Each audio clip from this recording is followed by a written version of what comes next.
Well, the first question is going to be, what are your legislative priorities? Okay, thank you. And again, thank you very much for coming out this morning. I know it's early in the morning. I know this is a regular breakfast for this group, but thank you guys very much for showing up. In terms of legislative priorities, my background, as you all know, has been finance and business background. And as you know, the State Assembly controls the budget. The budget is close to $100 billion. And my primary legislative priority is to get the budget in order so that we have a decent budget that is actually realistic and not just a bunch of smoke and mirrors. And that, to me, is the best thing that we can do to ensure jobs and a solid economy for the state. We have a lot of issues with unfunded pensions, with health care, and all these other things that are coming out there. And I think what we need in Sacramento are people that have a business background, and they're very concerned about our finances and our taxes. So my primary legislative priority will be getting the budget back in order. Well, my primary legislative priority is to stop really bad things from happening. I would like to protect Proposition 13 from the attempt to make it easier to raise your property taxes. Right now there are 7 separate constitutional amendment proposals pending in the state Senate. And if they get on the ballot and they pass, then it will only take a 55% vote instead of a 2/3 vote to pass bonds and parcel taxes for all of these various things, transportation bonds, library bonds, community development projects.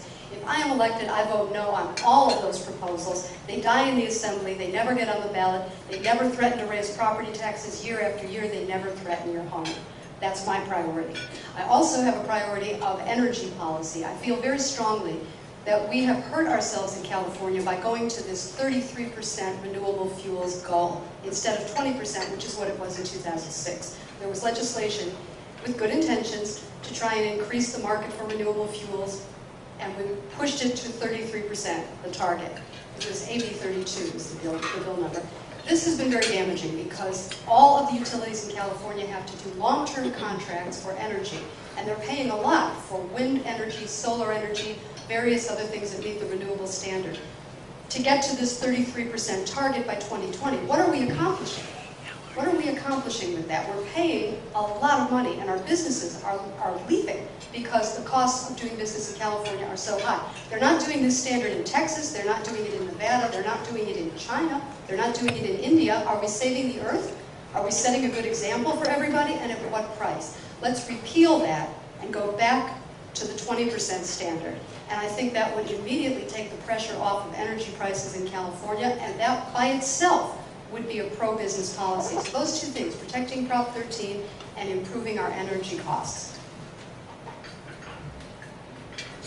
Good morning, Jeff Ebenstein. Top priority for me, first, I care a great deal and have a focus on education, human services, transportation, the environment, but I think I'm going to really have a major focus on making California more business-friendly again.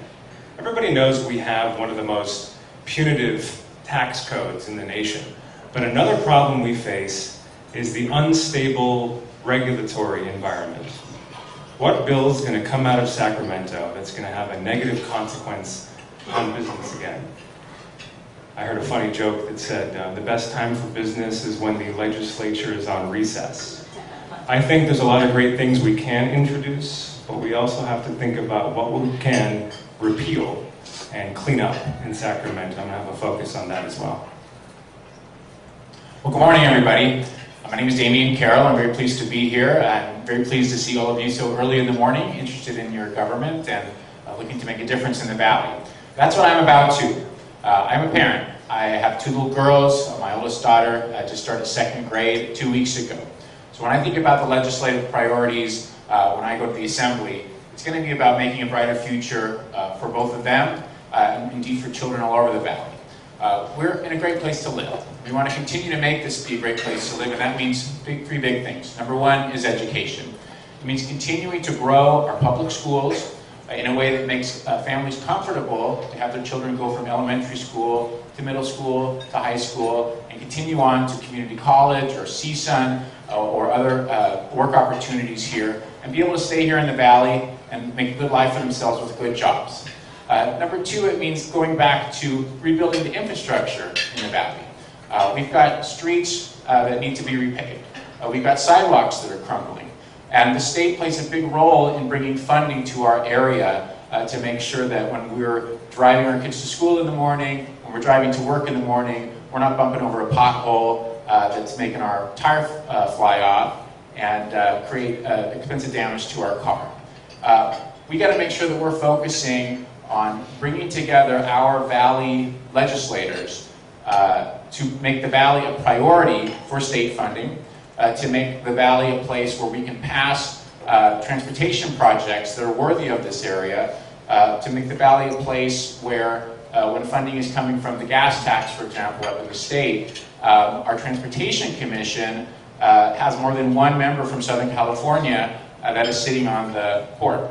I'm going to work together with leaders that I've worked with for years in the state and locally. I'm the only candidate in this race with state experience, having worked for the state Senate and the state Assembly for 6 years. And I'll work with partners like Councilmember Paul Krikorian, who is on the Metro Board.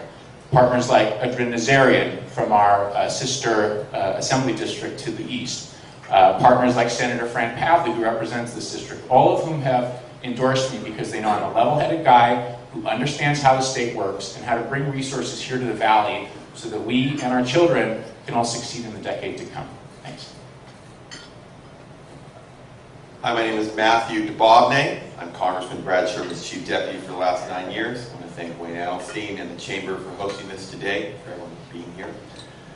I was very fortunate to earn the support of Los Angeles Daily News several weeks back.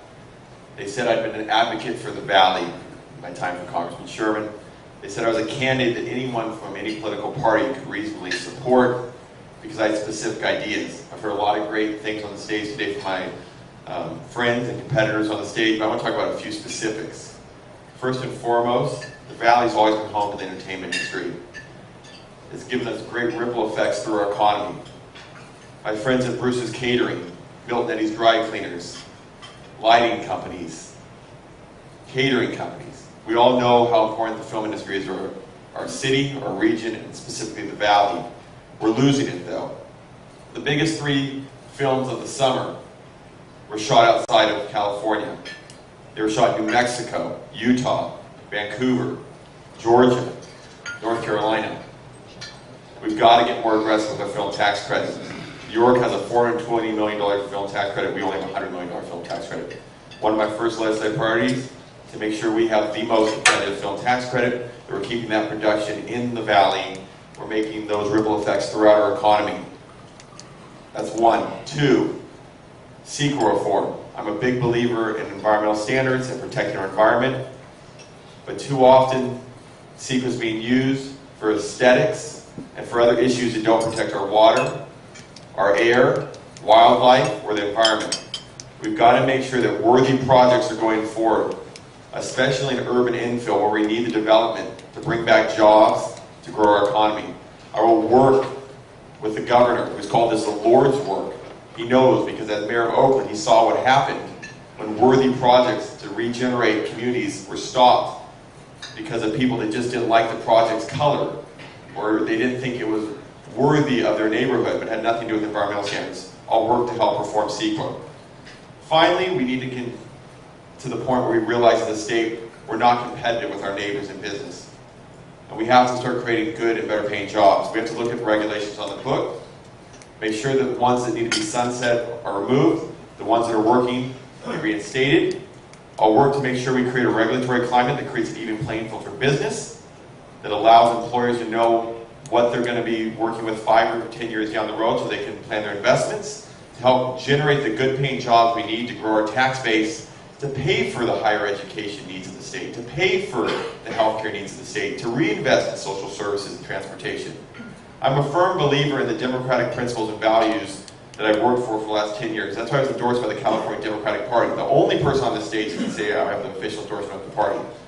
But I know that to have the resources needed to pay for these programs, we have to grow our economy out, we have to create a better business climate, we have to create more good paying jobs here in the Valley. Thank you so much. Thank you. You may have noticed that there was no time limit given on this first question. It was an opportunity for you to just go for it and not miss anything and be cut off. However, that's where it is. So we hope that you will next question and subsequent questions from the questioners be brief, be concise. We will have enough time for the members of the audience to also ask some questions. So the next question, you're familiar with it because we all have this on your questionnaire, is this. If you were guaranteed that the governor would sign into law only one piece of legislation you author, what would it be? Why is that particular bill the most important to you? And let's start this in time to end with I just touched on this a minute ago. The film tax credit, to me, is the most important pending legislation that we can take up right now to ensure not only growing our economy, but keeping the jobs in the valley that we're losing on a daily basis. You know, when the struggle for the first film tax credit happened several years ago, people thought this was corporate welfare, that this was just money going to the studios and high-paid actors. It's not. The reports are already in that it pays for itself and then some. When you have states like New York that are doing $420 million, states like Pennsylvania and New Mexico and Nevada talking about taking their cap off, we need to make sure we're more aggressive in keeping our film production here. We need to increase it not only in size but in scope. The reason the 4 biggest films of the summer were all shot outside of LA is because they were all over $75 million. If your project's over $75 million, you're not eligible for it. We need to also open it up to TV pilots, to animated films, and possibly video games. I'm also in favor of starting a film tax credit for TV commercials. The jobs that are most likely to lose out in these processes are not the actors and the studio executives. It's the people that own the dry cleaners and the catering companies and the people below the line that are our middle class. And they can't pick up and move to Utah or Nevada. So one of the first things I do is work with my colleagues in the Assembly and the governor and the industry to make sure we have the most robust film tax credit. So instead of 31 projects getting a tax credit and 350 going on a waiting list, we're starting to keep some more of that production here in the state. So that'd be my first priority to work with the governor to get it signed. To keep those good paying middle class entertainment jobs and all the jobs that benefit from the film industry here in Los Angeles and specifically in the Valley. So that's my first piece of legislation I'm trying to go and sign. Thank you. Thank you so much for brief. Well, this is an interesting question because, as we know, there are no guarantees in Sacramento that the governor will sign a piece of legislation. And in fact, the way we get legislation that benefits the Valley, including the film and TV tax credit, is by working closely in Sacramento with the people that are up there and understanding the history of what's happened in Sacramento and what stops good bills from getting passed. I'm the only person on this stage who has worked in Sacramento, who has worked with legislation, and who has actually worked to help get it passed, not on the federal side, which is great work, not in the city, which is also great work, but actually in the state. There's a good reason that the film and TV tax credit is limited to $100 million and not $420 million as in New York. And that's because Northern California doesn't believe that this is a tax credit that benefits the entirety of the state. When I go up to Sacramento, I'll be bringing information that talks not just about the benefit to our area, but how the film and television tax credit benefits the entire state on a tax basis. Studies out of UCLA and the LA Economic Development Center that show that $1 of tax credit for films shooting in Los Angeles, shooting in Lake Tahoe, shooting in San Francisco can bring back between $1.04 and $1.14 of tax benefits back to the state and local government. That's how we sell legislation. It's not by wishing that we had a magic genie that the governor will sign our first bill. It's by actually understanding what are the roadblocks that are keeping our area from succeeding in legislation. The first bill I plan to introduce up in Sacramento is one overturning a portion of what's called the Robbins Bill. This is keeping our Orange Line busway, which is a great system, from transitioning into a light rail system, which is a better system. Right now, if you get on the Orange Line at 7 in the morning, I'm sure many of you didn't take it at 7 in the morning, but a lot of people do, you'll find that it's very, very crowded right away. And we literally cannot add any more buses onto that busway because it's already at capacity.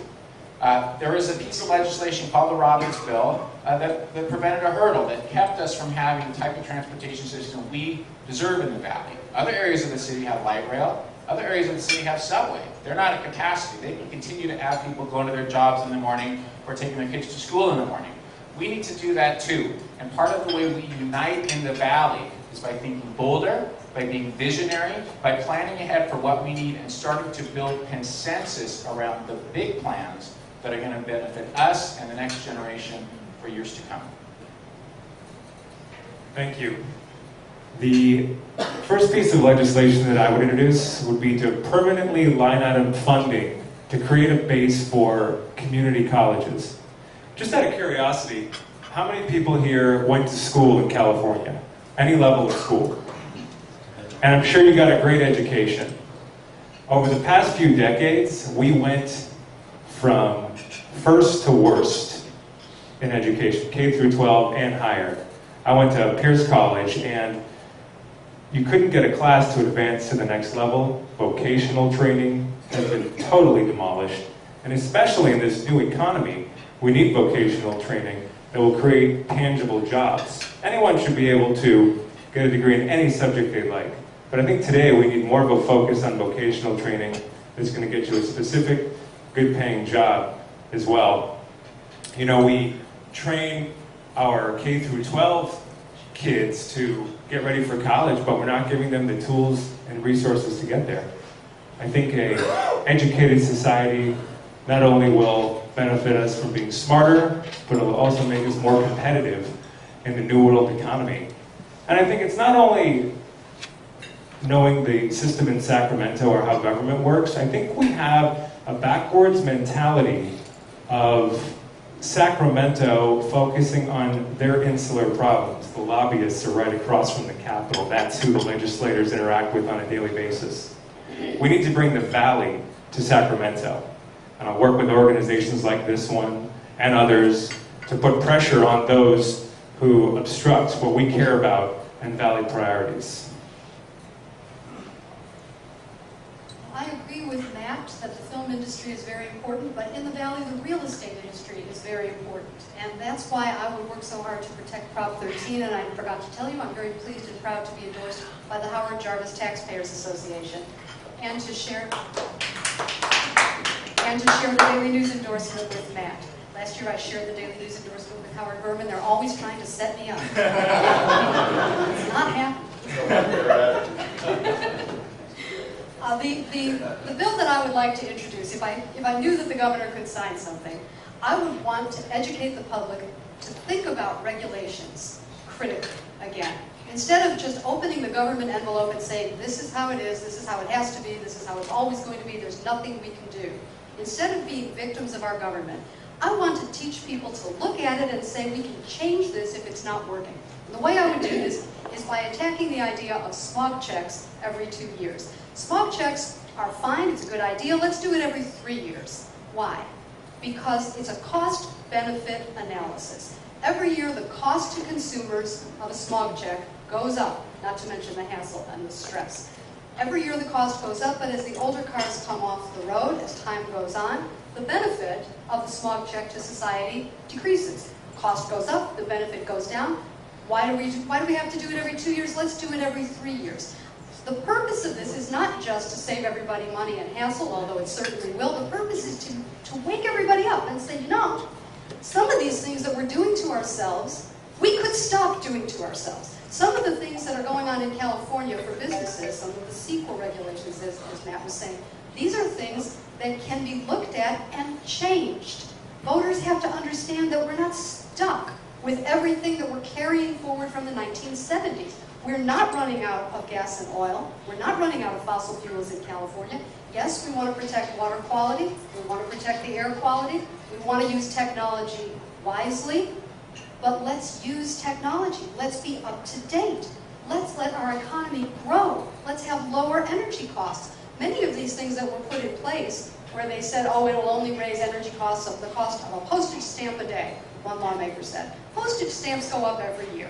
It's a lot of money. Your DWP bills in the valley in the summertime are a human rights violation. And it's got to stop. It's got to stop.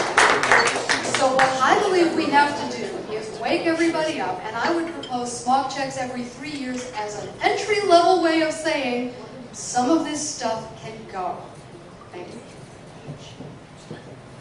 Well, I think we all can think of a lot of legislation that's recently been passed that should be repealed. But the question was about what bill would you present to the governor? I would think of two. One in particular, as I mentioned earlier, is re-looking at the way we do our budgets. As you know, a few years ago we voted that said that the assemblymen and the senators would not get paid if there wasn't a balanced budget that was presented by June 30th.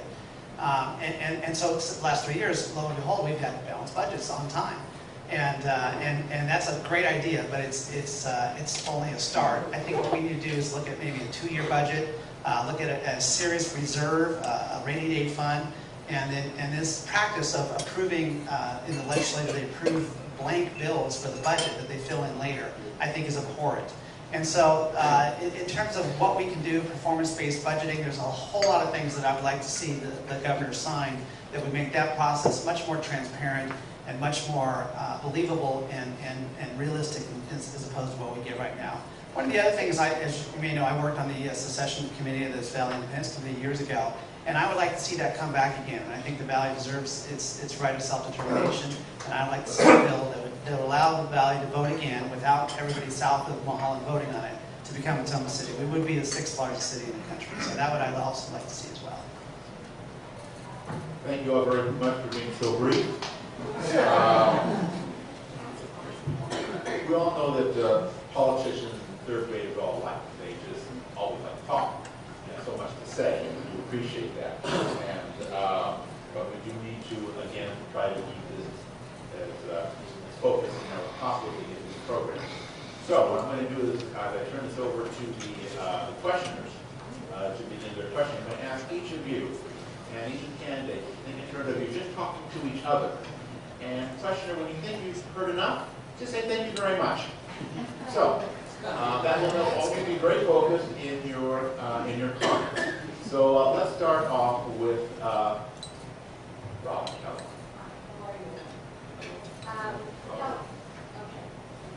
California has...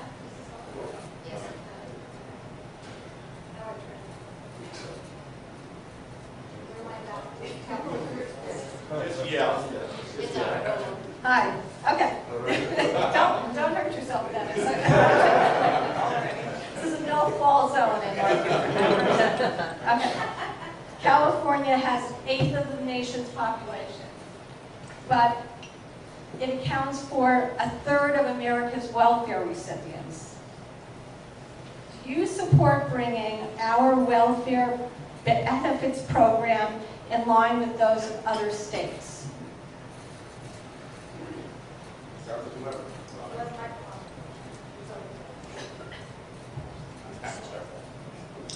So let's separate out welfare first, and thank you for the question. There's a lot of benefits that come with money that we bring in from the federal government that help us in California, particularly during an economic decline. One of them is that we are expanding right now through the ACA, our Medi-Cal program, to allow many more people who did not have access to affordable insurance before be able to afford that insurance. This is becoming entirely funded through additional money from the federal government for at least the next 4 years.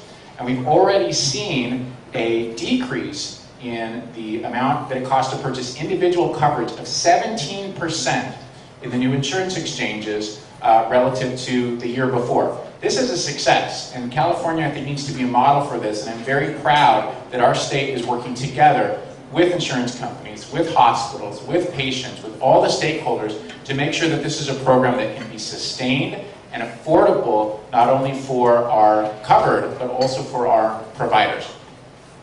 Another piece of the puzzle is unemployment. This is additional money that comes from the federal government that when we had the economic collapse in 2008, and so many people not only were out of work, desperate to find work, but that the jobs just were not available. I worked personally with many people with the EDD, the Employment Development Department, to make sure that they were continuing to receive their unemployment while they were looking for work. I don't believe in cutting back benefits when we are bringing in dollars from the federal government just out of spite or out of some kind of lack of responsibility of the state. If we can provide for our folks during a tough economic time and get them back up on their feet and get them productive again so they can go back to work and be successful and then begin to be paying taxes back into our economy, I believe in doing that. So that's my opinion. Thank you. It depends on what states you're referring to, but I definitely think one thing we need to do is get rid of the fraud and abuse within the system. We just saw a huge story in CNN about how drug rehabilitation programs were getting funding and reimbursement from Medi-Cal. We're going to people that had numerous felony convictions that weren't doing any service to the community. I sit on the board of the Hope of the Valley Rescue Mission on a daily basis for the last 5 years as a founding board member. I work with some of the lowest income communities in this city and the valley specifically. We founded the rescue mission at the height of the recession. And when you talk to people here in the valley, very few want to be in a position where they have to get help, whether it's from the state or the rescue mission. What they want is jobs. It should be the goal of everyone on this stage and of everyone in public office to make that a priority, to do whatever they can to help create the jobs that will lower our unemployment rate and help people get off of government assistance. That being said, we need to make sure that when our neighbors and friends and people in our society have lost their job, are disabled, especially children who are the biggest beneficiaries of these benefits, are in need, that we provide the safety net that is our moral obligation. That being said, though, I will work to make sure that there is fraud and abuse deterrence in the system, and that I'm working towards creating an economy with my colleagues that give people a hand up and not just a hand out, because we need to create more jobs, and that's the number one goal of everyone on this stage, I hope.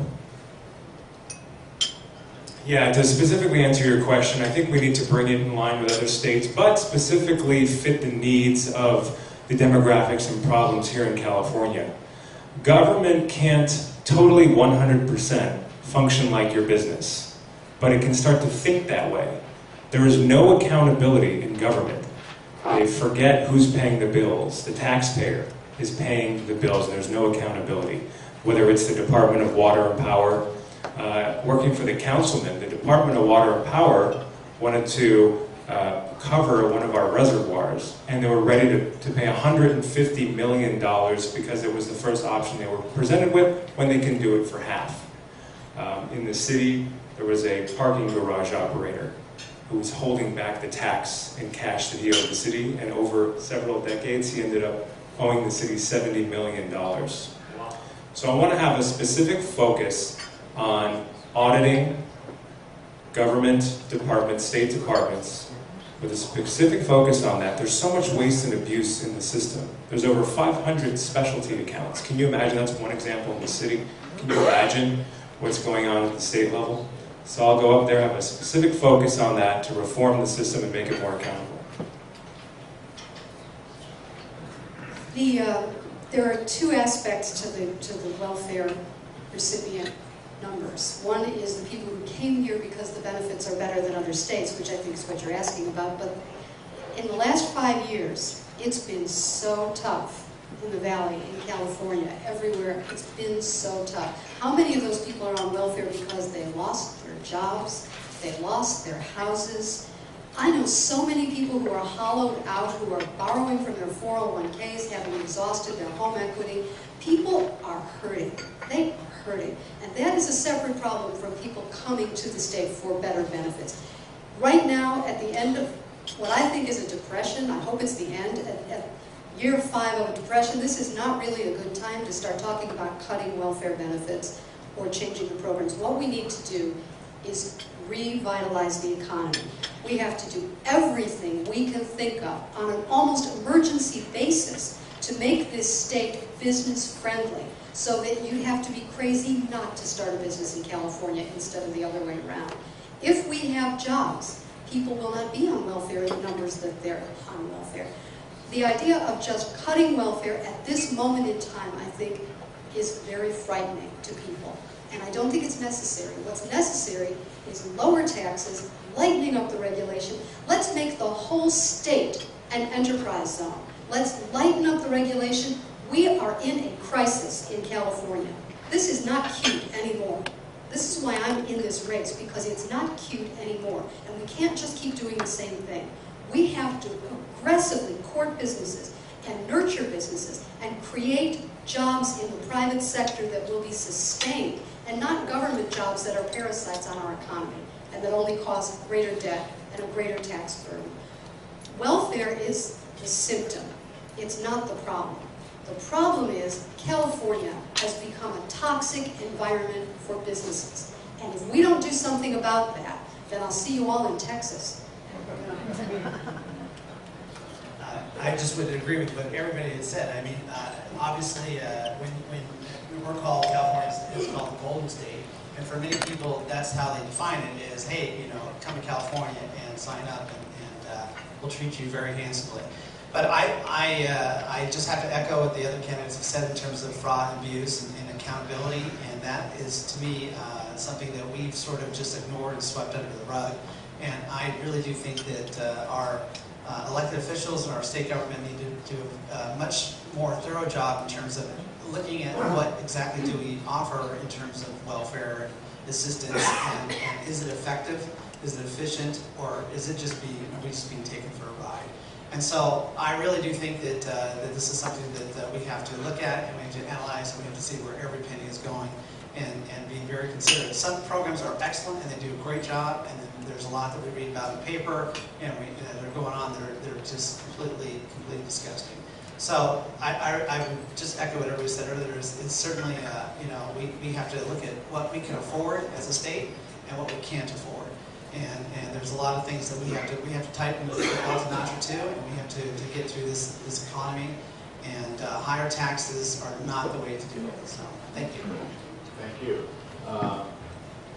Paul.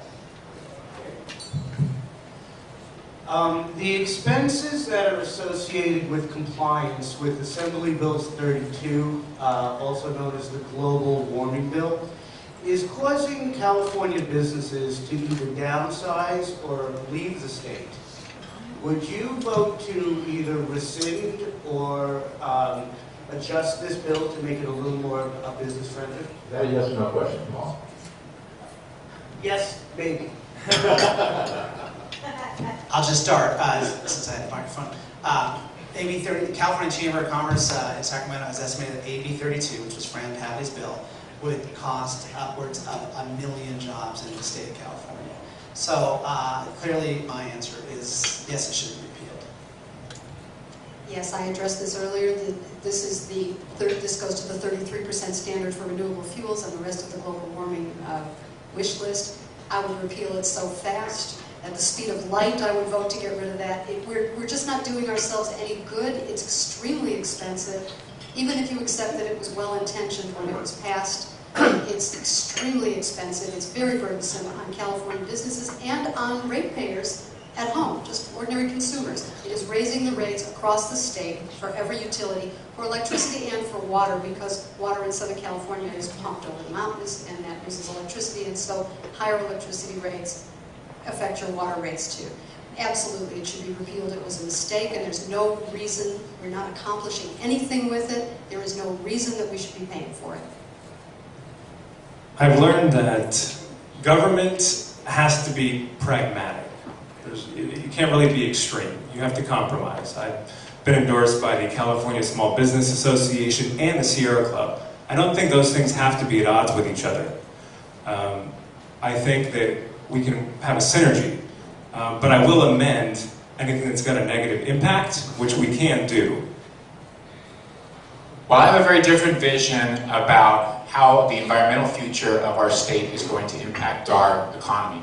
Just last week, not too far from here, a business opened called Solar City in the community. It's a huge warehousing business where they're going to supply solar panels to businesses and housing all over the San Fernando Valley. I've worked very closely with the Valley Green Team, which is an association of mostly small business owners who understand how our environmental future, how our transition to renewable energy, how how water quality, how sustainability is going to not only benefit our society environmentally, but benefit our local economy by creating jobs. Where are the jobs of tomorrow going to come from? We got to keep our film and TV industry here, but we have to grow new opportunities for people to succeed in the Valley and to really lead the rest of the state and lead the rest of the nation in the new technological solutions that the entire country and the entire world will soon need to be investing in. We can be the leaders in creating technology, creating easy ways for people to conserve water on their property, easy ways for people to take advantage of the feed-in tariff, by supplying energy back into the grid and actually having DWP pay them for that energy. We can do that, but only if we embrace our environmental future and understand that this vision is not about business versus the environment. It's about how business benefits the environment and vice versa. So I would absolutely not repeal AB 32. Instead, I would work closely with the business community, like the Valley Green Team, like so many businesses that get it in the Valley, in figuring out how to get your business involved in the green economy, grow that, and make money from it. Thanks. I would not repeal the law. I think California's always been a bellwether state. We've always led the nation, and hopefully the world, in progressive ideas. Clearly, global warming is a fundamental issue of our day right now. Obviously, we want to make sure that the impact of this bill isn't damaging businesses unduly, and if we need to look at certain parts of it that can be amended without taking away the merit of the bill, then we should do that, like we should with every bill. But I feel like that bill is set this state, hopefully the rest of the nation will follow, and eventually the world on a path towards renewable energy, and just finally taking the lead in the issue of global warming. So I'd like to echo the sentiments of Damian on a lot of those issues. This is really a great opportunity for business here in the Valley and across our region to really be leaders in clean renewable energy, and we have to make that a priority as well. Thank you. Thank you. David? Good morning. You know, I have to say that you're a very impressive group. I have been to a lot of forums, seen a lot of candidates through the years. You guys, I encourage you to run again, only because you're very knowledgeable, you're not off the wall, and I admire your ability to speak to the subject matter. The question I have, and Susan, you probably don't need to answer this because you've told us a lot.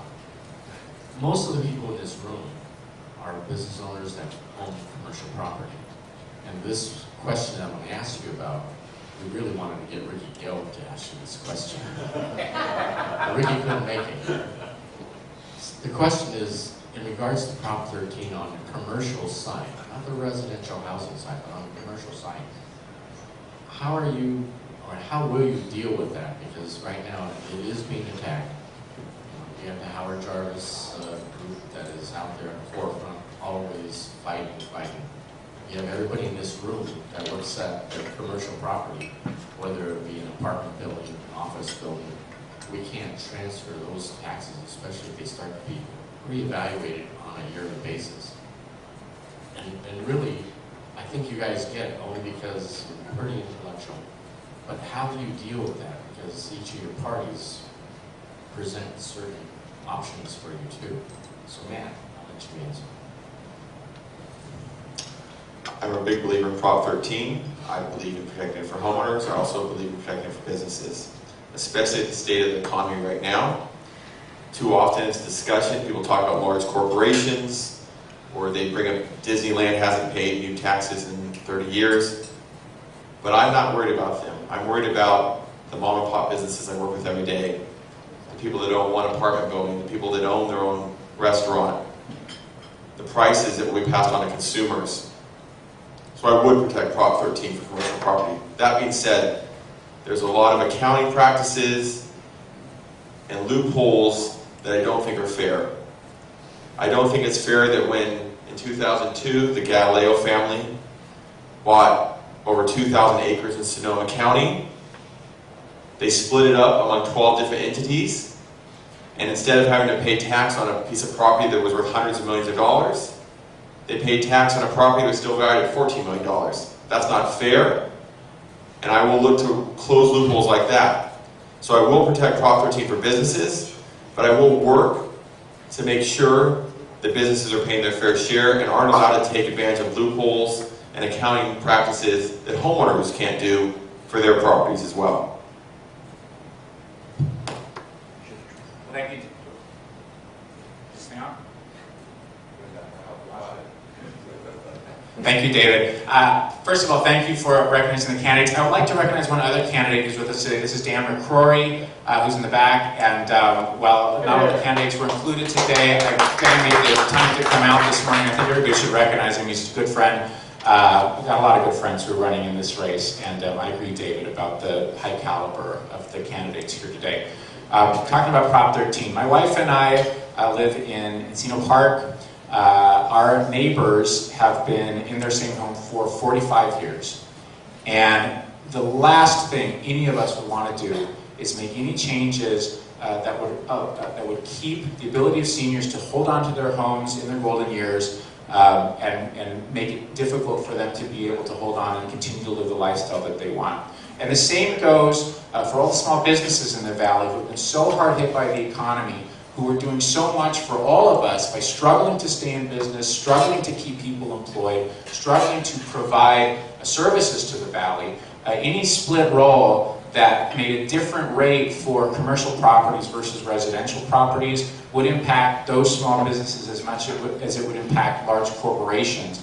And we can't do that. We've got to make sure that those parts of Prop 13 are protected. There are some loopholes in Prop 13, and the big one is the ability of a company to sell that company, but not change the name and be able to avoid a property tax increase. When I sell my townhouse, that townhouse is reassessed. When somebody sells a small business, that is reassessed. Those purchasers have to contribute to the general revenue of the state. But a company that fudges the papers and takes advantage of this loophole doesn't. So to me, it's about making it fair across the board, doing it in a way that does not impact the ability of businesses to succeed, but that also makes sure that properties are all treated fairly. And that would be my watchword in Sacramento. Yes, there are loopholes, but I think hands off Prop 13 right now, totally destabilizing to the economy. And my secret weapon will be bringing Ricky Gelb up to Sacramento with me. But it's somewhat funny, or Richard Lehner too would be good to, who's supporting me. We'll bring him up to Sacramento. But I think that's a symbol for our greatest threat being apathy on any issue, but this one especially. I'm going to need to turn to you when I get to Sacramento. Good old-fashioned letter-writing campaigns, phoning, coming up with me to Sacramento to stand up to anyone that gets in the way of putting the Valley in a tough spot. I'd like to explain the difference between a loophole and an air hole. An air hole is what you punch in the box so the people inside don't suffocate. Some of the businesses that are under Prop 13 would have been gone by now if not for Prop 13. If I'm elected, I will protect Prop 13. There's nothing in the margins. There's no asterisk. I will protect Prop 13 now and in the future. Businesses deserve certainty. Homeowners deserve certainty. This idea that the economy will improve a little bit and then we'll raise property taxes, then we'll look at all of these legal so-called maneuvers. I will protect Prop 13. There is no advantage for California in raising taxes on anybody's business right now or ever. Thank you.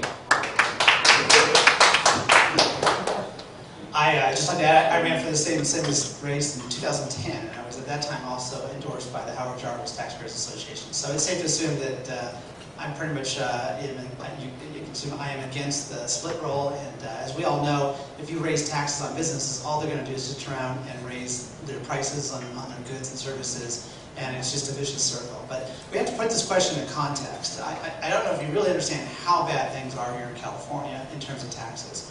Right now, as you know, our state income tax is the highest in the nation. Not just, anywhere, but highest in the nation. Right here in California, in LA, we're paying close to 10%, 9.75% in sales tax, okay? Let's talk about state income tax. With the passage of Prop 30, I also prepare taxes, and so I'm quite aware of this, but our state income tax has gone up to as high as 13.3%.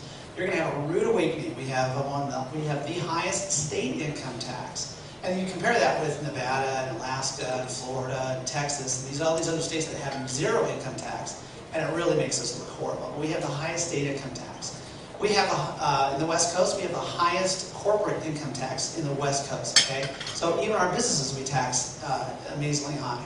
What about gasoline tax? That just went up, I don't know if you guys noticed, July 1st, right? You all noticed there's an increase in the price of gas. If you ever look at a pump, you'll see what percentage of that gas is going towards taxes. It's 76 cents per gallon in the state of California. Adding taxes like, and then listen to David's questions about Prop 13. So people think, well, gosh, California's got Prop 13. We must be doing really good because all these other states have high state income taxes. No, the reality is that 35 other states have lower property taxes than California. California ranks 15th in terms of property taxes already, even with Prop 13. So to do a split roll and to stick it to the businesses and try to jack up rates that way is just a travesty, and it's kind of like a drunk drinking more to become sober. It just isn't going to work, and it's not going to work in the property taxes arena as well.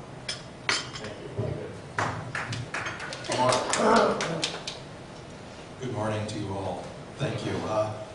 My question revolves around a questionnaire that you received from the Service Employees International Union, SEIU. First I want to know if, certainly if you received it, I believe you all did, but did you complete it and return it? And then, do you agree with this one particular portion, which I'm going to read very quickly? If elected, will you commit to call for and welcome SEIU input on policy matters that affect the industries in which our members work, attend SEIU leadership and work site meetings, work with SEIU to develop legislative proposals, ensure direct access to you and your staff, work to appoint qualified union members to appropriate boards and commissions?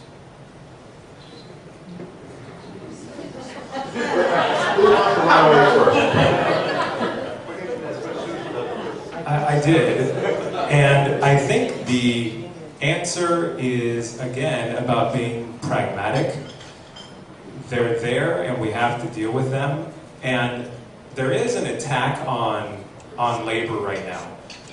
If we remember as to why they were conceived, labor unions, I think we can appreciate where they're coming from.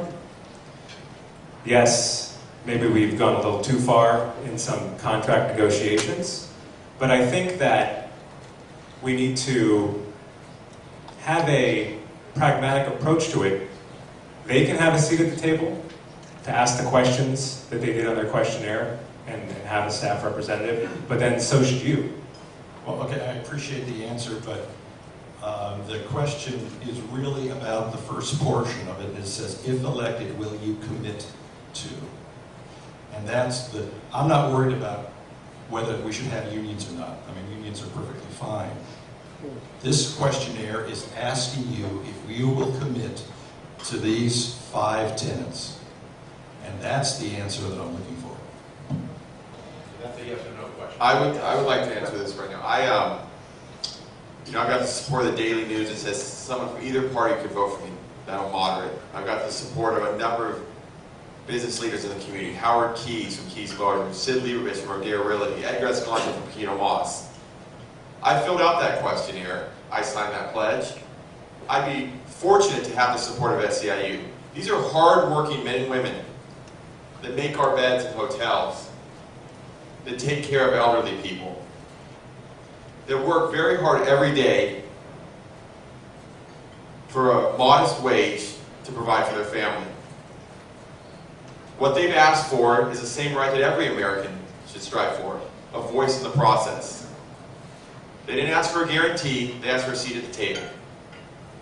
I find no problem with incorporating them into the process, labor unions into the process that have fought so hard for their membership, or business into the process. I'm very proud to have a number of labor unions supporting me. I'm very proud to have a number of business leaders supporting me. When you have people like Howard Keyes, Sid Leibovitz, Edgar Escalante, Mike Medizian, real job creators in the Valley supporting my campaign, and also having labor unions, the painters union, the carpenters union, people that build stuff every day to make our society better. But I think to demonize hardworking people every day, the people that make our beds, the people that work for modest wages to make our society better, is not fair, nor is it any different than the forms we filled out for dozens of other groups, including business groups, that ask us to make promises and pledges. I think no candidate should give away anything in terms of guarantees or the way you're going to vote or how you're going to pursue a certain issue without giving yourself an option to say, I look forward to working with you, I want to have an open door, I want to make sure you're a partner. And I feel like to put that question in that context is not fair to that group, and it's not fair to any group that wants to have a seat at the table. There is a concept behind this question that uses a word like access that I understand where you're coming from. Sacramento is a long way from Los Angeles. It's not easy to get access to your assembly member when they're up in Sacramento for 4 days a week if you don't have your own lobbyist up in the Capitol.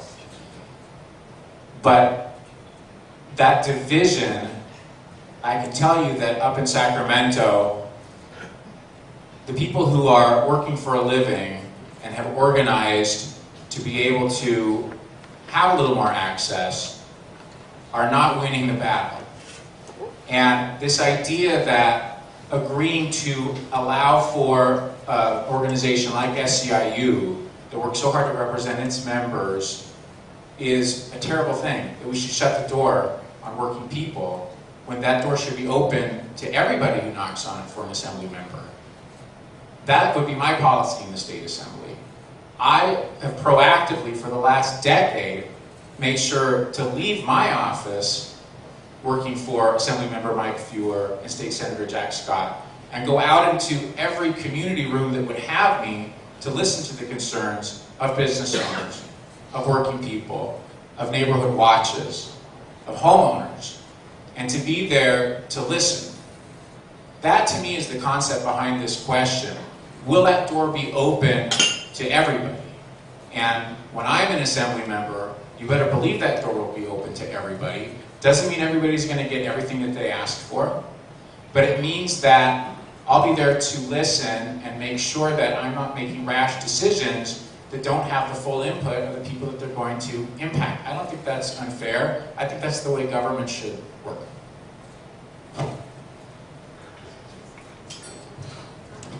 Well, I got that questionnaire. I did not fill it out. I was as offended by it as you are. The attitude of that questionnaire was, you government employees, you work for us, the union leaders. And here's how it's going to be. And we want to know what you're going to do to raise more public revenue.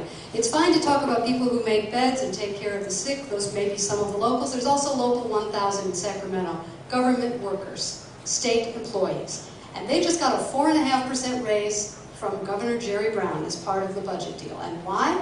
Because according to the SEIU members who talked publicly on the lawn of the Capitol to the Sacramento Bee, we got him reelected. We rang doorbells for his election, and we went out there and we helped him pass Prop 30, and we want ours. That's not right. That's not right. You're a taxpayer. You're paying government workers who are sitting across the table, actually on the same side of the table with elected officials, and they're arguing like a bank robber and a bank teller over how much of your account they're going to take. It's not right. That attitude has got to stop in Sacramento. Union leaders are fine. They represent their members. There's nothing wrong with representing their members. But the idea that they own the government, the idea that they can force elected officials to sign pledges, and it's so offensive. It was such an eye-opener for me to get that questionnaire. As a Republican, you don't normally hear from the SEIU. And I was rather surprised that they put me on their mailing list. I did not get the one from the teachers union. You asked about that. They didn't send it to me. Maybe they heard that I don't take orders from any union leader. That's not going to happen if I'm elected.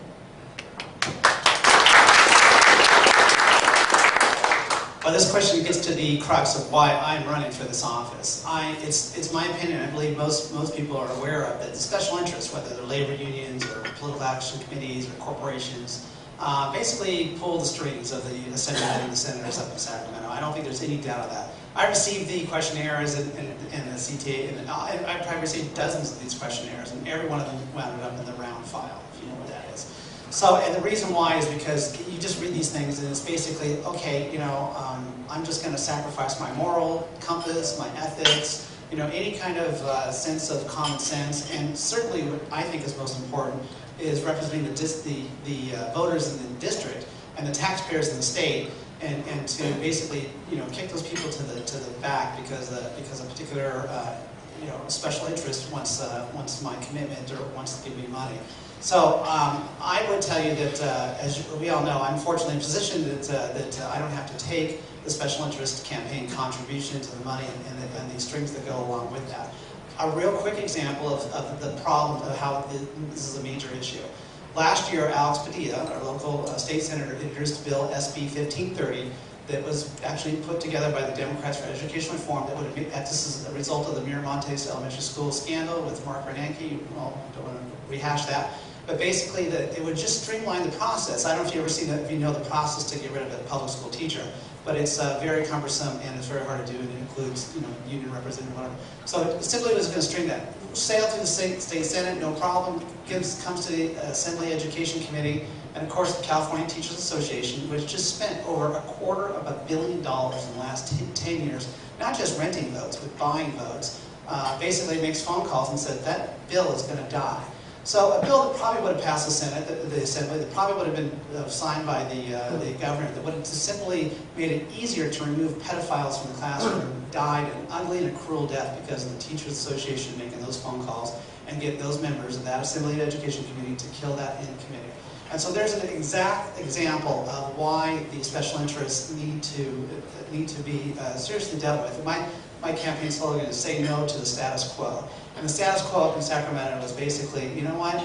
It's the special interests who control the politicians and the bills that they do, and it's just important as far as I'm concerned. So obviously, I threw those away. Thank you. Okay, can I respond to that for just a second? Can you bring that questionnaire up here for just a moment? Because I really think that we're creating a division here that is not warranted. Where's this section? Right in front of you. If elected, will you commit to call for and welcome North Valley Chamber input on policy matters that affect the industries in which our members work? What it says is... It says SEIU, but does it sound divisive when you substitute North Valley Chamber? Would you commit to attend North Valley Chamber leadership and worksite meetings? Does that sound outrageous when it's another group? This is about listening. It's prefaced by, if you're elected, will you commit? That's a strong word. Will you commit to work with the North Valley Chamber to develop legislative proposals? Does that sound outrageous? Will you commit to ensure direct access to you and your staff for members of the North Valley Chamber? Will you commit to work to appoint qualified North Valley Chamber members to appropriate boards and commissions? Why is this an outrageous statement? Because the North Valley Because Chamber is unions not on were the to be North Valley demonized. Chamber is not on the You're payroll. right. of the You're right. state of This is Colorado. substitute North Valley Chamber, and I'll sign that too. I'll tell you what, the difference is, they're not giving you money. That's number one. And they're not asking for direct access that nobody else has in the state. I can't call you and say, I want to speak to you personally. Maybe you can. You better believe you can. No, because there are 13 million people in this This is my business card with my personal cell phone number. You can call me and speak to me personally anytime you want. That's really nice, but the whole point of this is that they're asking you to make a commitment. It's not A about... commitment to listen. a commitment to provide access for members to come talk about legislation that affects them. That's my commitment to anybody in my district. Insured, correct? That means that you're guaranteed. I think it should be the goal of every legislator to have a policy that they are welcoming to every group, whether you agree or disagree with them. Matt, I think both sides made their point very well. They can probably do this all day long with merit from both sides, so we'll let them on, let the audience ask some questions. They make good points, though. Okay? Being part of the community, having town halls, being engaged with your constituencies, and working every day in Sacramento on legislation and on policies that reflect those values, and that you remember every day that you're working on issues that are affecting people's lives, their children's education, their ability to buy a home, their ability to start a business and hire people, to make our community and state a stronger place. And yes, there's corruption in Sacramento, and there are things that we all want to see differently. But there's been a lot of talk about how bad California is today. I think California's still amazing. My grandfather came here in the 1920s from Iowa, and it was like his dream till the day he died that he got to live his life in California and start a business and have his grandchild, me, or his great-grandchild, go to the school, UCLA, that he helped build in the 1920s. I think there's still a lot of amazing things about California. A lot of people in this room are great examples of that. So I look forward to just focusing on the positive, trying to make the fixes and repairs we need to make. I mean, the Daily News said in its endorsement of me, we're endorsing Matt Dababneh for Assembly, as well as Susan Shelley, because we realize there are problems in government, and they need bipartisan solutions. But I think we all have to realize that we still are very fortunate to live in the Valley and in California, and while we have problems that need to be fixed, I know there's millions and millions of people, tens of millions of people around the world that would sign up right now to come and live here. So, with that, I'll turn it over. So, Rudy?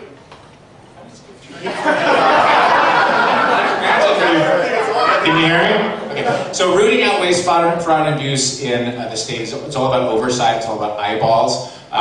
One of the committees that I want to serve on in Sacramento is called Joint Legislative Oversight Committee. And this is a Senate Assembly committee that calls state departments, state agencies before them and says, we gave you this much money for this program, how did you spend it, what were the results, how much of it went into the program and how much of it went to administrative and so forth.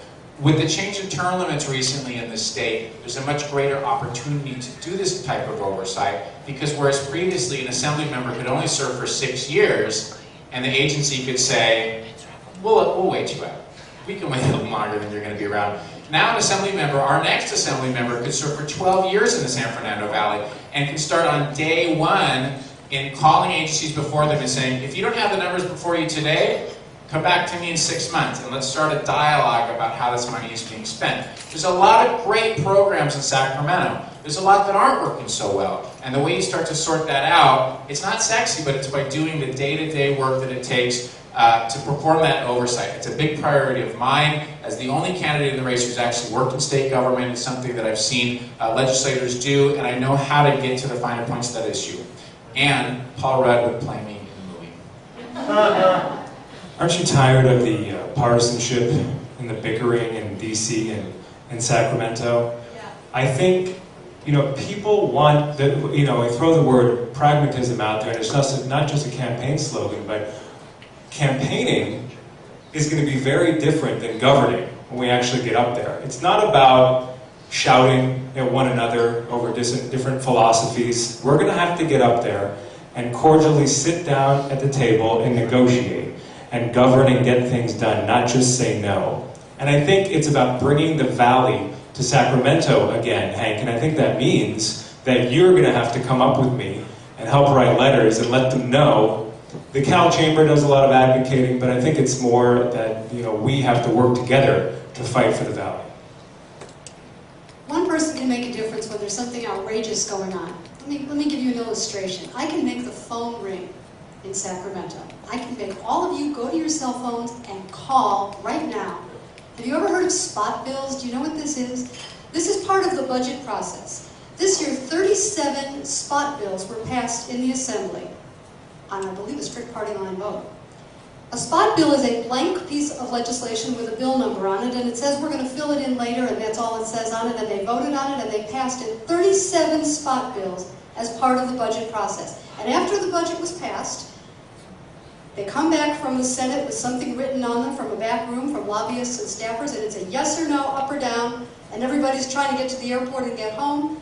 No committee hearings, no public input, nobody reads it. Spot bills, 37 of them. How do you feel about that? If I talked to you about that, would you call? And if you called, would anybody notice? You bet they would. You bet they would. When you have something outrageous going on and everybody in Sacramento is just cozy about it, one person can make a big difference. One person could have stopped the lumber tax. One person could have stopped Assembly Constitutional Amendment 8, which is, it would lower the vote needed to pass infrastructure bonds from 2/3 down to 55%. And it was rammed through the Assembly with no votes to spare on a Saturday before Bob Blumenfield resigned and they lost their 2/3 majority. One person, I could have stopped all of those. I could have stopped the bullet train. The bullet train passed by one vote. The lumber tax by one vote. ACA 8 for infrastructure bonds passing more easily by one vote. And I could stop these spot bills. We need transparency in Sacramento. We need legitimate, open government. Things are not going well in this state, and this is why. This is why. This kind of process, where no one is paying attention, no one's reporting on it, no one sees it, everyone's just got a cozy arrangement. It's not cute. It's got to stop. And we have to stop it. And you have to vote. Because if we don't vote, it's never going to change. We have to change it.